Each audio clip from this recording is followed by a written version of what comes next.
Elu avaneb sulle siis, kui sa oled ilma filtrite ja kontrollita. Julgus lubada ebamugavust ja seeläbi kasvada millessegi palju sügavamasse kui mugav elu. Tugevus sünnib siis, kui sa ei põgene elu eest. Enamik inimesi püüab oma elus luua midagi väga konkreetset, mugavust. Turvalist, kontrollitud, ettearvatud ruumi, kus ei oleks valu, kaost, ebamugavust. Aga elu ei ole mugav. Elu ei ole kontrollitav.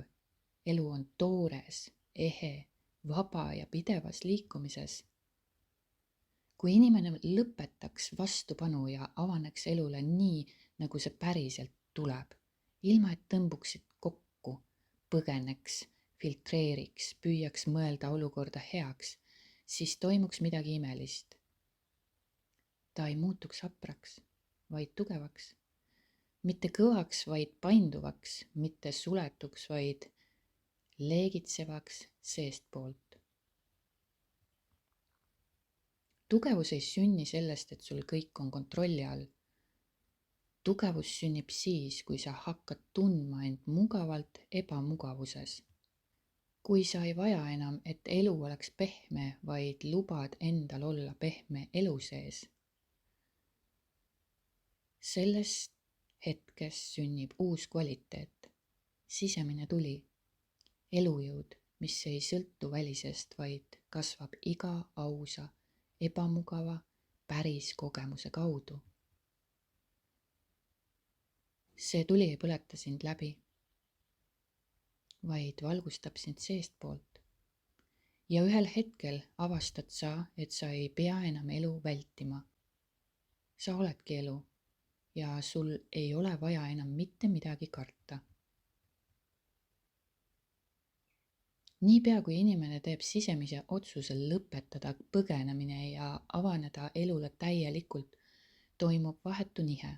See ei ole ainult mõttetasandil otsus, vaid energeetiline teadvustasandil muutus. On hetki, mil inimene teeb vaikselt, aga kindlalt otsuse. Ma ei põgene enam. Ma ei hoia end tagasi. Ma luban endal elu kogeda täpselt sellisena, nagu see on. Ja niipea, kui see otsus sünnib, juhtub midagi. Midagi temas muutub. Midagi temas muutub tugevamaks, sügavamaks ja kohal olevamaks. Ja see ei tule läbi pingutuse, vaid läbi päris lubamise. Mitte läbi vastupanu, vaid läbi kohalolu. Ta ei vaja enam väliseid garantiisid, sest ta saab aru. Elu ei pea olema alati mugav, aga mina võin olla alati kohal.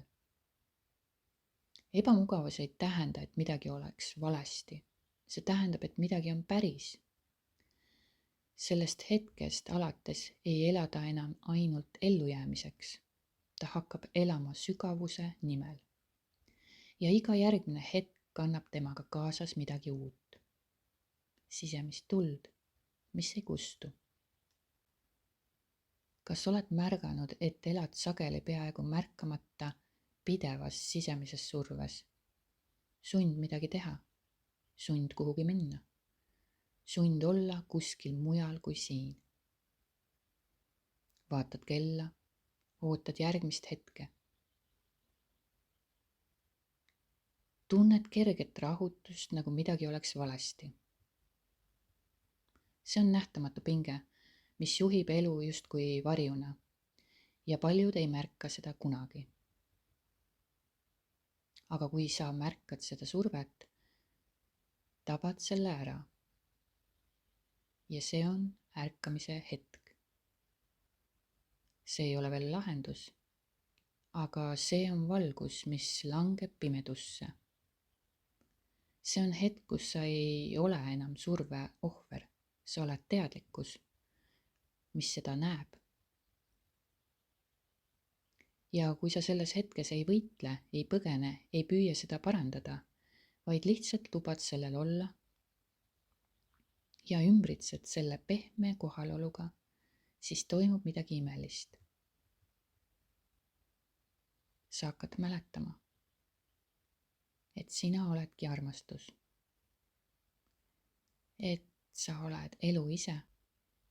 Et see, kes sa päriselt oled, ei vaja kontrolli ega põgenemist. Sest ta on juba kohal. Kui sa vaatad seda pinget läbi armastuse, mitte läbi parandamise, siis see hakkab sulama. Sest armastus ei suru. Armastus lubab. Ja igas sellises hetkes taastub sinu vabadus. Pinge muutub rahuks. Kiirustamine muutub kohaloluks. Otsing muutub leidmiseks. Kui inimene seab esikohale elususe enda kogemise, mitte selle vormid ega tulemused, siis füüsiline maailm hakkab loomulikult sellele joonduma. See on vastupidine sellele, mida ühiskond õpetab. Mitte tee ja saad, vaid ole ja maailm vastab. Kui elususe kogemine saab esikohale, kui inimene seab oma elu esikohale mitte saavutamise, mitte kontrolli, mitte tulemuste, vaid elususe enda, siis midagi hakkab nihkuma.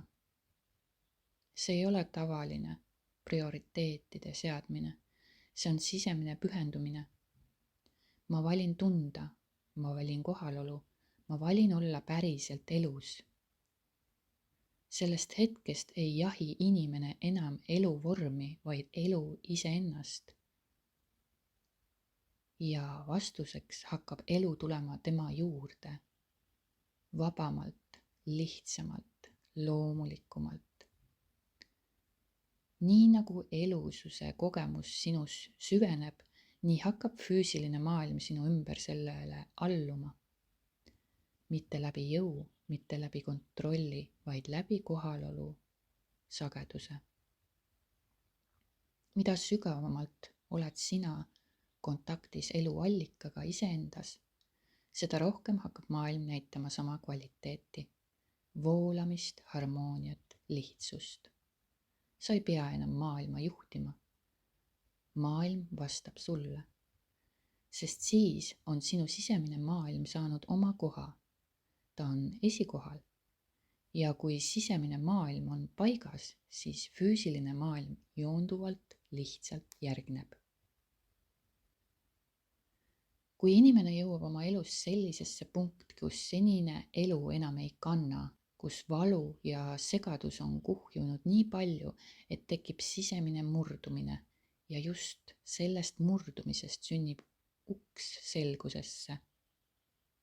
Mitte läbi pingutuse, vaid läbi valmisoleku näha tõde, et sa oled alati olnud vaba. Kui sa ei suuda enam oma elu sellisel kujul kanda, siis mõnikord peab inimene oma elu tegema nii raskeks, nii tihedaks, nii valusaks, et tal lõpuks murdub. Ta ei taha enam kogeda seda, mida ta on alateadlikult loonud.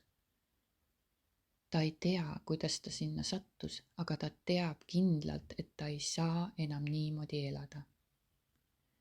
Ja see hetk, kui inimene lõpuks ütleb ausalt, ma ei taha enam seda elu, ma tahan midagi muud, siis see on pöördepunkt. See on hetk, mil võimalused avanevad. Mitte sellepärast, et neid varem ei olnud, vaid sellepärast, et nüüd oled sa valmis neid nägema. Sa hakkad nägema, et kõik, mis sa oled loonud, segadus, võitlus, katkematu rahutus on loodud teadmatusest. Sest ühiskond on õpetanud sind elama tagurpidi, välisest sisse, vormist vaimsusesse, tulemuse kaudu väärtusesse. Aga elu liigub vastupidi, seest välja, teadvusest vormi, vabadusest valikusse. kui sa lõpuks soovid tõeliselt muutust, siis sa ei pea seda aastaid otsima ega end parandama. Sa saad sellest ülikiiresti välja astuda. Mitte seetõttu, et sa teenid selle välja, vaid seetõttu, et sa oled juba vaba. Sa oled lihtsalt ekselnud unustuses, olnud hajevil udus. Aga kui selgus tuleb, siis tuleb see kiiresti.